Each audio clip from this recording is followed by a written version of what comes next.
Est-ce le signe d'un candidat qui ne fait pas bien les choses ou d'un marché du travail irrémédiablement brisé? Restez ici et je vous en dirai plus.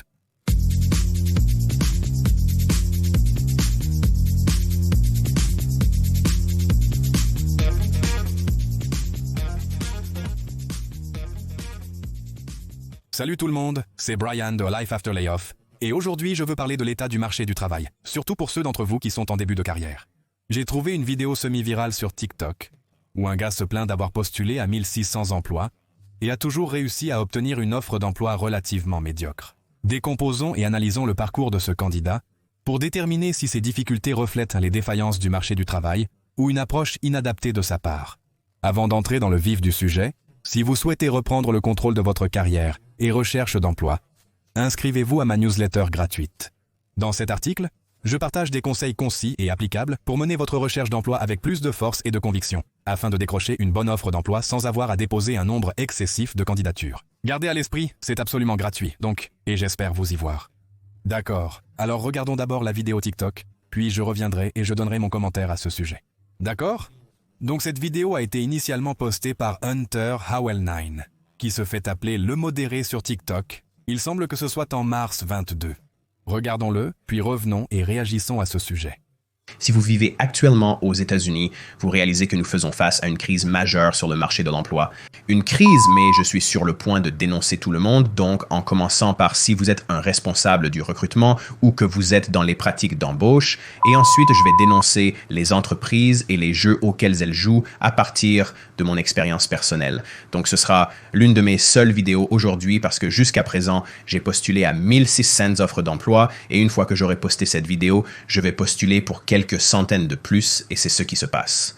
Donc tout d'abord, ces entreprises disent qu'elles embauchent de toute urgence, mais pourtant elles rejettent tout le monde et ensuite elles republient l'offre d'emploi pour laquelle elles embauchent de toute urgence comme 1 mois ou 2 plus tard. Qu'est-ce que c'est que ça? Sincèrement, il y a eu des théories et des commentaires que j'ai eus disant que c'est parce que les entreprises sont payées pour faire ça, qu'elles en tirent profit. Je ne comprends pas comment, mais juste une théorie. Mais ma question est pourquoi? Et deuxième autre chose que je vais dénoncer et ce que ces entreprises font, c'est qu'elles vous font passer par « je suis passé par je ne peux même pas » commencer à vous dire le nombre de fois où elles vous auront pour un entretien initial. Donc, j'ai passé le premier tour, passé le deuxième tour, passé le troisième tour. Je suis comme 2 semaines dans une entreprise comme dans leur processus d'entretien. Je suis comme à l'entretien numéro 4 et puis ils disent juste « ouais, désolé, non » ou ils ne me répondent même pas du tout. Je ne vous mens pas. Il y a eu plusieurs entreprises ici où je vais jusqu'au 4e tour d'entretien et puis elles ne me recontactent plus jamais. Je suis comme quoi là? D'accord. Donc, sur les 1600 emplois auxquels j'ai postulé, j'ai eu une offre d'emploi salarié qui était d'environ 41 000 € par an pour vendre des téléphones chez Costco. J'ai refusé cette offre d'emploi. Je l'ai refusée. Et on m'a proposé 3 postes à 1099, ce qui signifie que je ne suis pas payé à l'heure ou au salaire. Je suis juste payé si je peux faire une vente les autres milliers d'emplois pour lesquels j'ai postulé. J'ai soit été rejeté, soit joué pendant le processus d'entretien, soit je n'ai jamais eu de retour. C'est fou, une autre chose que je vais dénoncer, c'est l'éducation universitaire. Mon diplôme en affaires ne semble pas les intéresser lorsque je postule pour des postes en marketing ou en gestion. Seule l'expérience de travail compte pour eux. Si vous êtes actuellement à l'université, considérez cela comme un signe pour abandonner. Faites-le. Ce n'est pas un conseil financier, mais faites-le. Je suis dans mon dernier semestre de l'université et si j'avais su ce que je sais maintenant, je n'aurais probablement pas passé 4 ans à l'université, pour être honnête. Et enfin, pour ceux d'entre vous qui disent « Oh, vous ne suivez pas les bonnes procédures ou étapes » parce que moi et des milliers d'autres personnes essayons littéralement tout, de la candidature en ligne à l'appel des entreprises en passant par les salons de l'emploi, je vais littéralement d'entreprise en entreprise pour des emplois au salaire minimum. Je donne mon CV au manager qui me répond soit qu'il n'embauche pas en ce moment, soit de postuler en ligne malgré mon profil intéressant. Je suis ensuite rejeté après avoir postulé en ligne. Je ne postule pas pour un emploi à 6 chiffres, je postule pour des postes au salaire minimum. Il y a clairement un sentiment de frustration palpable, et ce, à juste titre. 1600 demandes d'emploi, c'est assez intense. Je suis surpris que vous trouviez même 1600 emplois pour postuler, pour être franc. Sur le marché du travail actuel, si vous suivez les nouvelles, Elles vous feront croire que tout va bien, avec de nombreuses offres d'emploi et un recrutement généralisé. Et la réalité est que les personnes qui sont en première ligne, qui postulent réellement pour des emplois, ne vivent pas la même chose. Je pense que les chiffres sont manipulés pour sembler meilleurs qu'en réalité. Je veux dire, il est évident qu'il y a une élection à venir, et qu'il y a un intérêt à faire en sorte que les chiffres de l'emploi soient bons à l'approche des élections. De plus, de nombreux chiffres sont trompeurs. Ils ne considèrent pas les personnes avec plusieurs emplois, sous-employés, à temps partiel ou en contrat à durée déterminée. Ces chiffres d'emploi tiennent compte de tous ces éléments. De nombreuses entreprises ayant licencié ces dernières années ont remplacé ces emplois par des postes à temps partiel ou des contrats à durée déterminée. Les avantages ont été supprimés, les salaires réduits et remplacés par des postes mal payés. Cependant, tous ces chiffres sont toujours inclus dans les données sur l'emploi relayées dans les médias. Si vous vivez actuellement aux États-Unis, vous réalisez que nous faisons face à une crise majeure sur le marché de l'emploi. Mais je vais dénoncer tout le monde. Donc, pour commencer, si vous êtes un responsable du recrutement ou si vous êtes impliqué dans les pratiques d'embauche, et ensuite, je vais dénoncer les entreprises et les jeux auxquels elles jouent d'après mon expérience personnelle. Donc, ce sera l'une de mes seules vidéos aujourd'hui parce que jusqu'à présent, j'ai postulé à 1600 offres d'emploi et une fois que j'aurai posté cette vidéo, je vais postuler pour quelques centaines de plus. D'accord. Donc postuler à autant d'emplois. Cela me dit qu'il lance de la boue contre le mur pour voir si quelque chose reste et qu'il jette un filet extrêmement large parce que je ne suis pas sûr de l'endroit où il se trouve. Mais je suis certain qu'il n'y a pas 100 emplois sur son marché local pour lesquels il est qualifié et auxquels il peut postuler. Donc, je remarque déjà que si vous postulez à autant d'emplois, je dois me poser la question, êtes-vous vraiment ciblé? Maintenant, je vais mettre un autre astérisque ici et dire comme une personne de niveau débutant, parce qu'il est toujours à l'université, que vous devez lancer un filet plus large. Et c'est un peu un jeu de nombres à ce stade de votre carrière. Et ce que cela me dit, c'est que si je dois postuler à des milliers d'emplois pour obtenir une offre d'emploi, je ne suis pas assez ciblé ou concis avec mon message marketing. Je confonds probablement le responsable du recrutement. Et il est impossible que vous soyez un bon candidat pour les 1600 postes. Nous souhaitons identifier le problème clé à résoudre et nous y concentrer dans notre recherche d'emploi. Et c'est ce qui est en train de se passer. Tout d'abord, ces entreprises disent qu'elles embauchent de toute urgence, mais elles rejettent tout le monde. Et puis, ils republient l'offre d'emploi pour laquelle ils embauchent de toute urgence 1 mois ou 2 plus tard. Qu'est-ce qui se passe réellement? J'ai eu des théories et des commentaires disant que c'est parce que les entreprises sont payées pour faire cela, qu'elles en tirent profit. Je ne comprends pas comment, mais c'est juste une théorie. Mais ma question est pourquoi? Il y a donc quelques raisons pour lesquelles les entreprises peuvent republier des offres d'emploi. La première est qu'elles n'ont tout simplement pas eu de bons candidats. Ce qui peut être le cas ou non lorsque le responsable du recrutement est trop particulier ou trop exigeant, ou cela pourrait être un employeur potentiellement problématique qui embauche beaucoup de personnes et les épuise rapidement, ou il n'arrive pas à faire franchir la ligne d'arrivée aux gens. Ils peuvent faire une offre très basse à quelqu'un qui la refuse, les obligeant à revenir en arrière et recommencer. Ou cela pourrait être un emploi fantôme, et j'en ai parlé dans d'autres vidéos. Et avec une offre d'emploi fantôme, les employeurs publieront parfois ce qu'ils appellent un poste toujours vert, et ils collecteront simplement des candidats pour un futur événement d'embauche qu'ils pourraient anticiper. En résumé, ils font perdre du temps à tout le monde. J'ai eu des patrons qui me disent de collecter des recommandations positives, même si nous n'embauchons pas actuellement, mais prévoyons de le faire dans 3 ou 4 mois. Alors, mettons le recrutement à l'avant-plan. Nous pourrons livrer des candidats plus vite à nos équipes de recrutement. Et en théorie, cela pourrait avoir du sens pour l'entreprise de le faire. Mais ce n'est certainement pas une bonne expérience pour les candidats pour quiconque d'autre est impliqué. Écoutez, aucun recruteur n'aime non plus les épaves fantômes. C'est une perte de temps pour tous. Le recruteur gère les pipelines et le candidat a souvent une mauvaise expérience. Vous perdez votre temps à remplir une demande d'emploi, à l'envoyer, à nourrir des espoirs, pour finalement la voir rester en suspens indéfiniment. La question est de savoir si les entreprises profitent ou non des candidatures et de la collecte de données associées. Maintenant, j'en ai parlé dans une autre vidéo où les entreprises vendent involontairement vos informations à une entreprise comme Equifax, qui les utilise ensuite pour les revendre et en tire un bénéfice. Mais l'entreprise elle-même ne tire aucun profit de cela. Il est donc très peu probable qu'ils collectent simplement vos informations pour essayer de les vendre. S'ils sont une entreprise légitime, c'est probablement juste de mauvais processus d'embauche. Et il y a probablement beaucoup de gens qui envoient simplement en masse et espèrent. Et quand vous envoyez en masse et espérez, vos résultats vont être assez faibles. Vous aurez probablement un taux de réponse inférieur à 1% parce que vous ne ciblez pas le poste auquel vous postulez. Et cela pourrait aussi être régional. S'il est assis en Floride et qu'il postule à des emplois au Nevada, au Wyoming, dans le Maine, partout, et que ces entreprises examinent les candidats de ces marchés, sa candidature sera sans pertinence car elles ont déjà des candidats locaux qu'elles peuvent embaucher. Il y a donc beaucoup de raisons pour lesquelles il vit cela. Certaines pourraient être de sa faute, certaines pourraient être la faute de l'employeur, mais je ne pense pas que vous puissiez attribuer la faute à une chose en particulier. Et deuxièmement, une autre chose que je vais révéler, c'est que ces entreprises vous font passer par j'ai traversé, je ne peux même pas commencer à vous dire le nombre de fois où ils vous auront pour un entretien initial. Donc, j'ai passé le premier tour, passé le deuxième tour, passé le troisième tour. Je suis comme 2 semaines dans une entreprise, comme dans leur processus d'entretien, je suis à l'entretien numéro 4, et puis ils disent juste, ouais, désolé, non.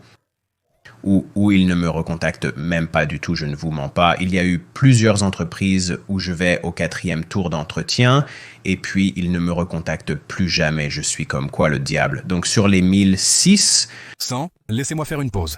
Alors décomposons le nombre d'entretiens d'embauche dont il parle. Je suis d'accord avec lui pour des postes de niveau d'entrée. Parlons juste de niveau d'entrée pour l'instant, que 4 tours d'entretien sont probablement excessifs pour prendre une décision d'embauche sur quelqu'un qui n'a aucune expérience. Lorsque je recrutais pour des programmes universitaires, comme le programme de gestion d'ingénierie, nous embauchions de jeunes ingénieurs. Nous les envoyions dans différentes usines pour acquérir de l'expérience en les faisant tourner à travers un programme de 2 ans. Puis, ils quitteraient cet endroit pour intégrer un groupe d'affaires. Il y avait 2 entretiens majeurs dans ce processus d'entretien. Le premier entretien était une présélection avec un recruteur. C'est simplement un entretien où vous parlez au recruteur. Nous nous assurons que vous répondez aux exigences de base. Les comités d'embauche diront d'évaluer certains éléments clés lors du processus de recrutement. C'est sur ces critères que nous évaluons. Si vous réussissez tout cela, c'est quasiment acquis. Nous ne faisons pas de questions d'entretien basées sur le comportement avec vous. Il s'agit essentiellement de s'assurer que vous n'allez pas perdre leur temps si vous entrez dans le processus d'entretien avec le panel. Le deuxième entretien est généralement un entretien avec un panel. Bien que ce ne soit qu'un seul entretien, vous pourriez rencontrer 3 ou 4 personnes différentes lors du panel. Cela pourrait être tout le monde ensemble dans une pièce ou des entretiens successifs dans un certain laps de temps. Vous pourriez rencontrer 3 personnes différentes le même jour, à des heures rapprochées, mais distinctes.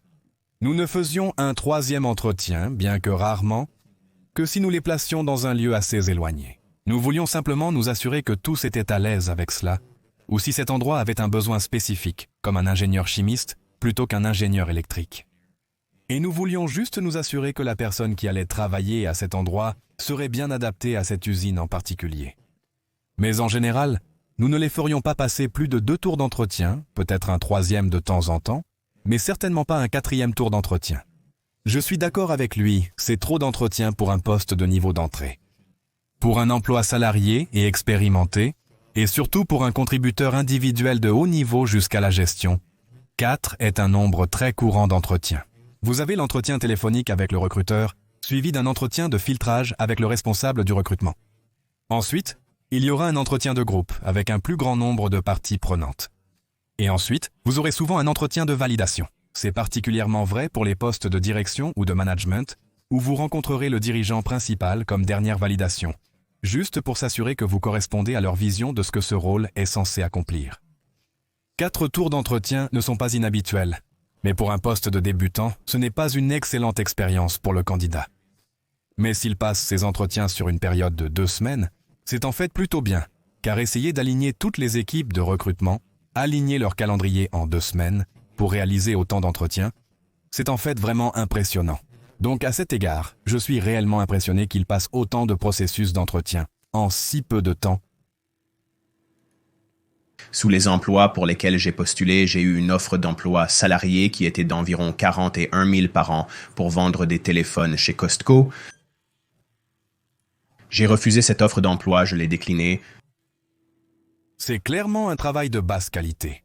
Je ne vois pas quelles compétences pertinentes vous obtiendriez en vendant des téléphones chez Costco avec un diplôme en affaires. Sans vouloir offenser les vendeurs de téléphones portables. Évidemment, c'est nécessaire. Mais dans son cas, aller à l'université pour vendre des téléphones portables chez Costco n'était probablement pas son objectif initial. et on m'a proposé 3 postes à 1099, ce qui signifie que je ne suis pas payé à l'heure ou au salaire. Je suis payé uniquement si je concrétise une vente. Cela ressemble à une commission directe. Si vous voulez vous lancer dans les ventes, ce que font souvent les diplômés en affaires sans expérience, car ils ne gèrent rien en début de carrière. Donc généralement, ils se lancent dans les ventes. C'est une voie de carrière vraiment courante. 1099. Des employeurs médiocres et très peu impliqués. Ils ne veulent pas vous payer des avantages ou quoi que ce soit de ce genre. Ils ont probablement un fort turnover. C'est probablement pourquoi ils font le 1099. Ils supposent que certaines entreprises embaucheront 10 personnes et ils ne s'attendent qu'à ce qu'une ou deux d'entre elles réussissent et continuent à y travailler après 6 mois. Et de cette façon, ils se sont épargnés tout le chagrin de payer les taxes et les avantages. Et tout ça. Donc on dirait qu'il attire des employeurs de faible qualité, vous. Savez, malheureusement, c'est une partie du jeu pour obtenir votre premier emploi. Le premier emploi est toujours le plus difficile à obtenir. Et il est en train de le découvrir en ce moment. Les milliers d'autres emplois auxquels j'ai postulé, j'ai soit été rejeté, soit joué pendant le processus d'entretien, soit je n'ai jamais eu de retour. Donc être rejeté, ça pue? Mais quand vous postulez à 1600 emplois, vous jetez quoi contre le mur? Je veux dire, en essence, vous ne faites pas beaucoup d'efforts. Et je parie qu'il fait beaucoup de candidatures faciles. Il n'y a tout simplement aucun moyen que vous puissiez postuler à autant d'emplois. Et en gros, la candidature facile est juste bonne pour obtenir des rejets faciles. Donc, si vous aimez être beaucoup rejeté, appuyez sur beaucoup de ces boutons de candidature facile et vous obtiendrez probablement autant de rejets que votre email peut contenir, quant aux entreprises qui vous ignorent carrément.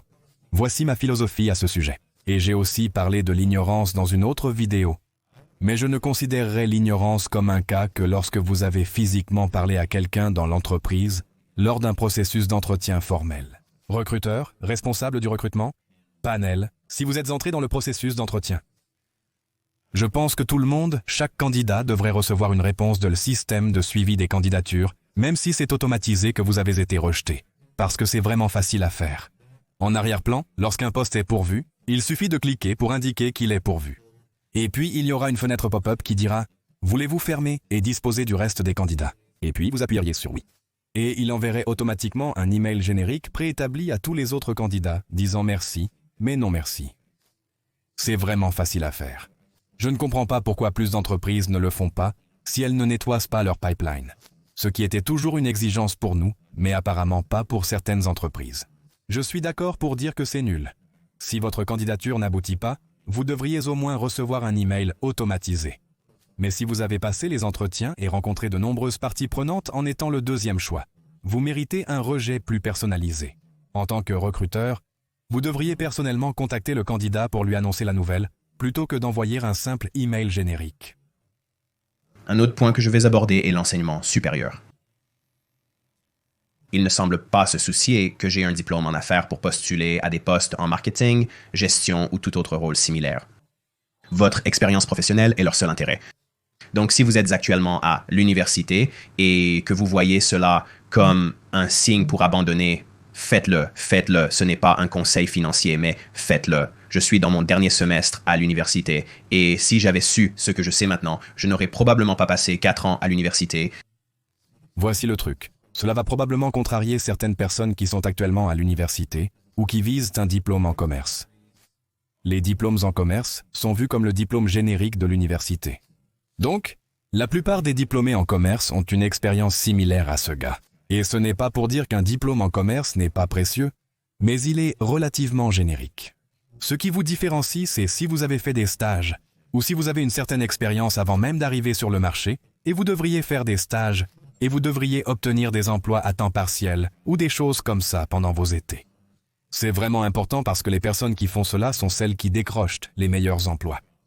Nous ciblions nous-mêmes les personnes ayant une expérience de stage, car c'était une embauche moins risquée pour nous. Surtout si vous êtes un ingénieur qui a travaillé dans une usine de fabrication lourde, nous étions particulièrement intéressés par vous parce que vous compreniez ce que c'était de travailler dans des usines, et tout le monde ne veut pas travailler dans une grande usine sombre et poussiéreuse. Nous ciblerions donc en priorité ceux-ci qui passeraient en première ronde. Nous viserions donc les personnes ayant fait des stages et réussi à mettre un pied dans l'entreprise. Nous ciblerions donc absolument les personnes qui ont fait des stages, et dans certains cas, plusieurs stages, et dans certains cas, plusieurs stages dans des entreprises très connues. C'est donc à cela que vous êtes confrontés. Donc, si vous êtes quelqu'un qui a un peu traversé l'université, et qui a peut-être pris du bon temps pendant les étés et essayé de profiter de votre temps, ce que je ne peux honnêtement pas vous reprocher. Malheureusement, cela revient à mordre les personnes qui ne sont pas en mesure de faire ou qui ne font pas les stages. Si vous avez l'opportunité de faire des stages en coopération, je recommande absolument de les faire dès votre 2e année d'université. Ainsi, quand vous entrerez sur le marché du travail, vous aurez une expérience prouvée. Je tiens à souligner un dernier point. Posséder un diplôme universitaire ne sera plus un élément distinctif. Il a raison, les employeurs s'en moquent. Cela va être un critère de qualification. Donc, si vous avez le diplôme universitaire, vous êtes qualifié pour le poste. Mais cela ne va pas faire de vous un candidat différencié par rapport à tous les autres. Parce que devinez quoi? Les autres candidats ont le même diplôme que vous. Donc, à moins que vous ne fassiez quelque chose de différent pour vous démarquer de la foule, il y a un problème de concurrence.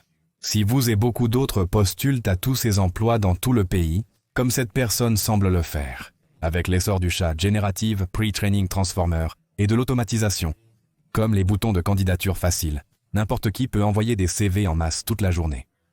Et les entreprises accumulent simplement ces CV. Pour l'entreprise, cela signifie que les bons employeurs ont l'embarras du choix parmi des milliers de candidats. Et si vous avez 10 postes à pourvoir et que vous avez 2500 candidats parmi lesquels choisir, vous allez choisir les candidats qui ont de l'expérience en stage. Vous choisirez les candidats ayant les meilleures moyennes, très impliqués, faisant potentiellement partie du syndicat étudiant ou du leadership étudiant, ayant fait des efforts supplémentaires, voire effectuer un stage dans l'entreprise où ils passent l'entretien. Et dans beaucoup de cas, les gens seront embauchés avant même qu'ils ne sortent de l'université. Il s'agit donc de mettre en place la stratégie dès le début de votre carrière. Plus tôt vous établirez votre stratégie de carrière, plus solide sera votre parcours professionnel, vous évitant probablement certaines frustrations. Maintenant, si vous êtes quelqu'un qui est profondément engagé dans vos études universitaires et que vous n'avez pas eu de stage et que vous avez du mal à trouver un emploi, ma recommandation serait d'essayer de trouver quelqu'un, peut-être vos parents ou un parent ou quelqu'un avec qui vous allez à l'église, qui travaille dans une entreprise réputée de votre ville, et voir si vous pouvez faire un stage d'été et acquérir un peu d'expérience. Car cela va vraiment faire la plus grande différence en ce qui concerne votre niveau d'entrée, ce qui sépare les bons candidats de la masse. Pour ceux qui critiquent nos démarches, allez vous faire voir. Moi et des milliers d'autres essayons tout de la candidature en ligne au Salon de l'Emploi, en passant par les appels aux entreprises et les visites d'entreprise en entreprise. Oui, et donc, quand il dit comme faire tout maintenant comme personnaliser les CV, est évidemment quelque chose que je prêche très régulièrement sur cette chaîne. Mais personnaliser les CV en tant que personne de niveau d'entrée, qui n'a pas beaucoup d'expérience à montrer, ne va probablement pas faire bouger les choses autant que quelqu'un qui a plus d'expérience. Mais faire toutes ces autres choses dont j'ai déjà parlé, les stages, et se faire un candidat qui se démarque de la foule, ce sont les choses que vous devriez faire. Et malheureusement, il semble qu'il apprenne cette leçon un peu trop tard. Mais si vous êtes quelqu'un qui est en début de collège, vous voulez commencer à être plus stratégique dès le début et vraiment essayer de vous positionner comme un candidat différent. Cela s'applique aussi si vous avez de l'expérience et que vous cherchez un nouvel emploi sur le marché du travail. Qu'est-ce qui vous rend unique? Car il s'agit encore une fois de concurrence. Ce n'est pas que vous n'avez pas les qualifications, mais il y a des milliers de candidats qui ont les mêmes qualifications que vous. Qu'est-ce qui fait votre unicité et vous différencie des autres? Et pouvez-vous l'articuler clairement? S'il obtient ces entretiens, on dirait qu'il en obtient certains. Il s'agit donc de savoir si vous pouvez vous vendre comme le candidat le plus efficace lorsque vous êtes réellement devant une équipe de recrutement. Et ensuite, il s'agit de savoir si vous pouvez vous exprimer clairement devant ces équipes de recrutement afin qu'elles vous considèrent comme le meilleur candidat possible. C'est la clé, votre avis. Le marché du travail est-il irrémédiablement cassé? Et obtenez-vous des résultats similaires à ceux de ce gars? N'hésitez pas à laisser un commentaire. Si vous rencontrez des difficultés dans votre recherche d'emploi et que vous souhaitez trouver un emploi rapidement, c'est un domaine dans lequel je suis spécialisé. J'ai un site web appelé lifeafterlayoff.com et il est rempli de conseils et d'astuces de recrutement de l'intérieur. Je partage mes connaissances approfondies de recrutement sous forme de cours de formation. Le premier, Resume Rocket Fuel, vous apprend à rédiger un CV qui augmentera vos chances de faire sonner votre téléphone. Et voici un petit test de litmus. Si vous postulez à un emploi après un autre, encore et encore, et que vous ne recevez toujours pas d'appel téléphonique, et en supposant que vous êtes raisonnablement qualifié pour les postes auxquels vous postulez, c'est presque toujours un problème de CV. Dans ce cours, je vous guide pas à pas sur la façon dont les recruteurs évaluent les CV et comment construire le vôtre. J'écris le mien devant vous pour que vous puissiez suivre et je fournis des modèles. Espérons que cela fasse sonner le téléphone. Une fois terminé, vous devez naviguer à travers le reste du processus d'entretien. Et c'est là qu'intervient le bootcamp ultime pour les chercheurs d'emploi, vous emmenant de la candidature à l'offre d'emploi. Et je décompose chaque étape intermédiaire. Je partage des conseils, techniques et stratégies pour réussir chaque étape du processus de recrutement, obtenir l'offre d'emploi et négocier les meilleures conditions possibles. Mais si vous voulez éviter complètement le recruteur, ce que ce gars doit absolument faire, c'est commencer à exploiter le potentiel de LinkedIn. J'ai créé un cours nommé « Débloquer LinkedIn », conçu pour vous apprendre à vous faire remarquer par les recruteurs et les inciter à venir vers vous. Obtenir un emploi est bien plus facile lorsque les recruteurs viennent à vous plutôt que l'inverse. Mais une meilleure façon de le faire est de sauter complètement le recruteur. Je vous enseigne la méthode d'en déverrouiller LinkedIn. J'espère que cette vidéo vous a plu et vous a éclairé. Merci d'avoir regardé. À la prochaine.